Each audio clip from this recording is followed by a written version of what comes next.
శ్రీమాత్రే నమః. ఓం శ్రీ గురుభ్యో నమః. నమస్తే అండి. నేను మీ రామకృష్ణ హాన్, ఆస్ట్రో న్యూమరాల్స్ని. అందరూ ఎలా ఉన్నారు? 24/2/2024 మాఘమాసంలో మరి శనివారం రోజు పౌర్ణమి తిథి నాడు నేను శని హోమం అనేది కూడా నేను జరిపించబోతున్నాను. శని హోమానికి ప్రత్యేకతలు ఏంటి? అసలు శని హోమం ఎందుకు జరిపించుకోవాలి, ఎప్పుడు జరిపించుకోవాలి?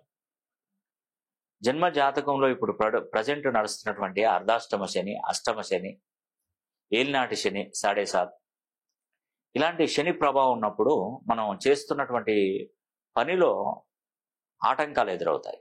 మనస్సు చంచలం అయిపోతుంది. అవకాశాలన్నీ దగ్గరగా కనిపించినా ఏ ఒక్క పని జరగదు. అవసరానికి డబ్బు అందదు.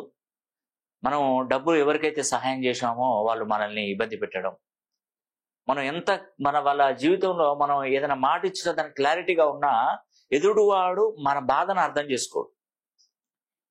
దేనికి కారణం అవుతుందంటే శనీశ్వరుని యొక్క అనుగ్రహం లేకపోవడమే. కుంభరాశి వారు కానీ, మకర రాశి వారు కానీ, మీనరాశి వారికి కానీ ఏలినాటి శని నడుస్తుంది. వృశ్చిక రాశి వారికి అర్ధాష్టమ శని, అష్టమ శని కర్కాటక రాశి వారికి నడుస్తుంది. అయితే ఈ శనీశ్వరుని అనుగ్రహం పొందాలి.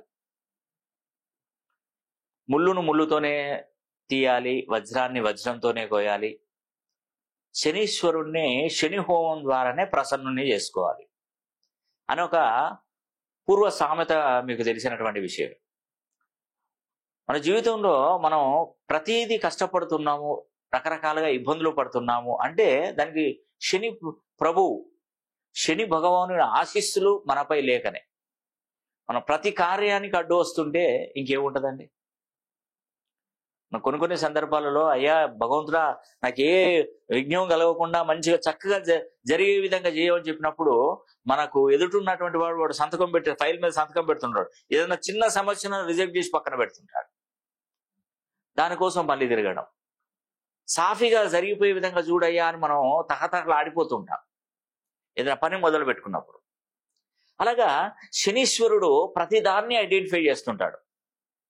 ఇది నువ్వు చేయలేదు, ఇది నువ్వు చేయలేదు, ఇది నువ్వు చేయలేదు అని మన తప్పులను పైకి తీసుకొచ్చి చూపెడుతుంటాడు, గమనించే విధంగా చేస్తుంటాడు. తద్వారా అంటే దీనివల్ల ఏంటంటే ఎదుటివాడికి చులకనైపోవడం. నిజంగా మనం ఎప్పుడైనా కూడా మంచో చెడో, లాభమో నష్టమో, కష్టమో నిష్ఠూరమో ఏదైనా కానివ్వండి, ఒక్కసారి శనీశ్వరుణ్ణి ప్రసన్నం చేసుకోవాలి.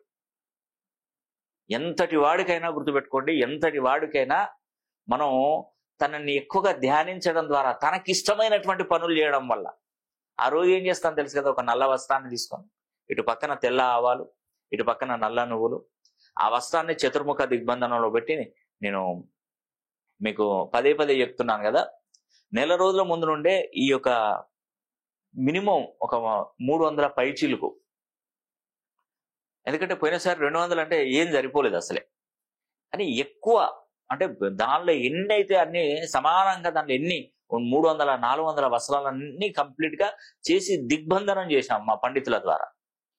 ఆ రోజు ఆ దిగ్బంధన ప్రక్రియ అయిపోయిన తర్వాత మనకు 24/2/2024 తారీఖున మాఘమాసంలో శనివారం రోజున పౌర్ణమి తిథి నాడు అద్భుతంగా శని హోమం అనేది కూడా నేను మొదలు పెట్టబోతున్నాను. మకర రాశిలో జన్మించిన, కుంభరాశిలో జన్మించిన, మీన రాశిలో జన్మించిన వారు, వృశ్చిక, కర్కాటక రాశిలో జన్మించినటువంటి వారు మీ జీవిత కాలంలో ఒక్కసారైనా శని హోమం జరిపించుకొని తప్పకుండా మీరు అదృష్టవంతులు కావాలని కూడా మనస వాచ కర్మేణ కోరుకుంటూ సెలవు తీసుకుంటున్నాను. సర్వే జనా సుఖినో భవంతు.